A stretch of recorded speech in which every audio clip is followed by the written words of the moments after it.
Four dimension आपकी जिंदगी कैसे बदलेगा, एक आपको कहानी सुनाता हूं, गौर से सुनिएगा, आपको समझ में आ जाएगा फोर डायमेंशन है क्या। एक शख्स जो है वो एक दवाई की कंपनियों में काम करता था और उसको छोटे छोटे इलाके दिए थे जहां वो डॉक्टरों से और मुख्तलिफ लोगों से मिलकर वो दवाइयां वहां बेचता था। एक दिन वो एक जगह से निकला, एक गांव में से, काफी देर हो गई, उसकी गाड़ी गर्म हो गई, उसमें पानी कम हो गया। उसने गाड़ी एक जगह पार्क की, देखा सामने एक झोपड़ा था, वो वहां गया, एक बूढ़ा बाबा बैठा था एक चारपाई पे, उससे कहा बाबा जी पानी दो, मेरी गाड़ी गर्म हो गई है। बाबा जी ने उसको पानी दिया। पानी देके जब वो बर्तन वापस देने आया तो आपको पता है गांव वाले बड़े मेहमान नवाज होते, उसने कहा बेटा बैठ, तू चाय शा पी। उसको बिठाया, बीवी को इशारा किया कि भाई चाय लेके आओ।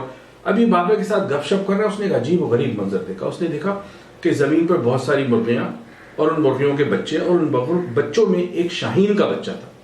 ये बड़ा हैरान हुआ कि ये शाहीन का बच्चा मुर्गियों के बच्चों के साथ क्यों, और ऊपर से ज्यादा हैरानगी उसको ये बात थी कि जिस तरह मुर्गियों के बच्चे फुदक फुदक के चलते थे, शाहीन का बच्चा उनकी नकल करके फुदक फुदक कर चलता था। उसने कहा बाबा जी क्या जुल्म है, तो शाहीन का बच्चा है, इसका बसेरा तो पहाड़ों की चोटियों पर है।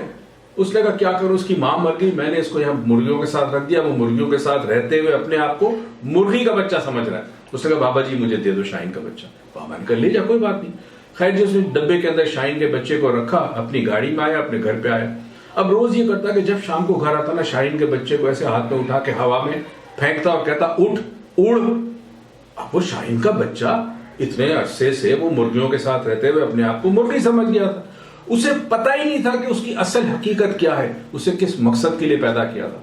एक दिन इतवार के दिन उसकी छुट्टी थी, वो बड़ा तंग आ गया। वो एक अपनी गाड़ी में बच्चे को लेके गया, एक पहाड़ी सिलसिले पे गया, एक ऊंची चट्टान पे जाकर उसने बच्चे से कहा देख अब जमीन बहुत दूर है, मैं यहां से तुझे फेंकूंगा, या तो तू मर जा या फिर पहचान के तू असल में है कौन, तेरी असल पहचान क्या है। ये कह के उसने बच्चे को हवा में फेंका। अच्छा बच्चा जब गिरने लगा तो कुछ देर तो वो मुर्गियों की तरह समझने लगा कि अभी जमीन आएगी। जब और नीचे गया और जमीन नहीं आई तो उसने अपनी असलियत पहचानी, उसको अपनी पहचान होगी। उसने अपने पर हिलाने शुरू किए, जैसे पर हिलाने शुरू किए उसने गिरना रुक गया, और तेजी से पर हिलाए तो उड़ना शुरू किया।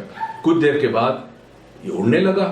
अब ये समझा कि शाहीन का बच्चा मर गया, तो ये अपने आप से कहने लगा अच्छा वो मर गया, तेरी जिंदगी का कोई फायदा नहीं था, मुर्गियों में रहते हुए तो अपने आप को मुर्गी समझने लगा, मर जाए ऐसी जिंदगी का कोई फायदा नहीं। ये सोच के भी वो पलट के जाने वाला तो उसने देखा वही शाहीन का बच्चा उड़ते उड़ते और उतना ऊंचा उड़ा जितना वो था उससे ऊंचा उड़ने लगा। उसने देखा और कहा आज तूने पहचाना तू कौन है, तुझे अल्लाह ने आसमान की बुलंदियों के लिए पैदा किया था, तू मुर्गियों में रहते हुए अपनी शनाख्त भूल गया। तो दोस्तों हमारा भी यह हाल है, हमें अल्लाह ने किसी बड़े मकसद के लिए पैदा किया है, हमें हवाओं और पहाड़ों के लिए पैदा किया है।